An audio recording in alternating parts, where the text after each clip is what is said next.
Alors, et dans ce contexte, nous avons le plaisir d'avoir en ligne l'ambassadeur Hissène Haridi, ancien ministre adjoint des Affaires étrangères. Ambassadeur Hissène Haridi, bonsoir. Bonsoir. Alors, ambassadeur Hissène Haridi, nous avons suivi hier la reconnaissance d'Israël de Somaliland et le rejet des pays, de plusieurs organisations et pays dont l'Égypte était au premier rang de défendre cette question. Alors, comment avez-vous suivi cela? Certainement, comme vous venez de le préciser, l'Égypte avec les pays riverains de la mer Rouge, ainsi que la Somalie, le gouvernement somalien et le Djibouti, pays Corne d'Afrique, ont condamné la décision israélienne de reconnaître le Somaliland.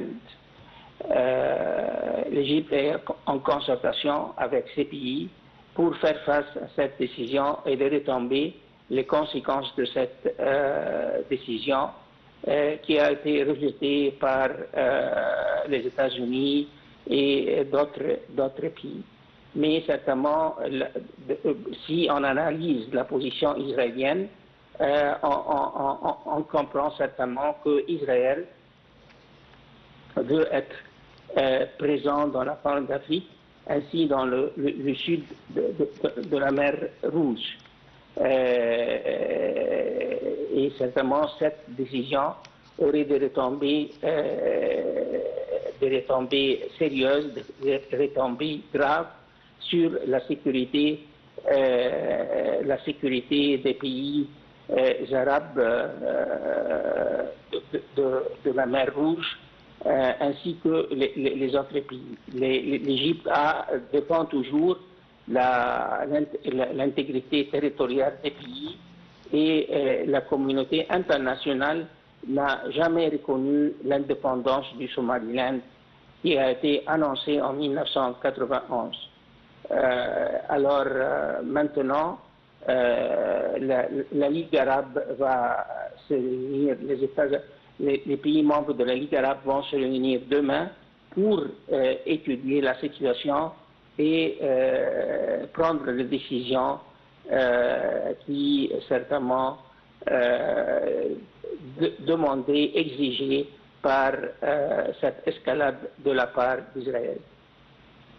Votre Excellence, l'ambassadeur Hissène Haridi, comment pourrait cette reconnaissance de la part d'Israël du Somaliland, comment pourrait cette reconnaissance influer la sécurité et la stabilité de la région?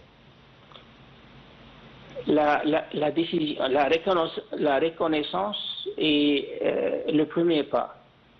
On doit s'attendre à d'autres mesures dans le contexte de la coopération entre le gouvernement du Somaliland et Israël. Je peux certainement penser à une base militaire, je peux penser à une station pour les services de renseignement et services de sécurité israéliens, et puis certainement le rôle qu'Israël va jouer dans la Corne d'Afrique. Et c'est un rôle certainement ne serait pas à l'avantage des pays arabes et en premier lieu l'Égypte. Alors, Votre Excellence, l'ambassadeur Hissène Haridi, ancien ministre adjoint des Affaires étrangères, je vous remercie infiniment pour cette intervention et je vous souhaite une excellente soirée.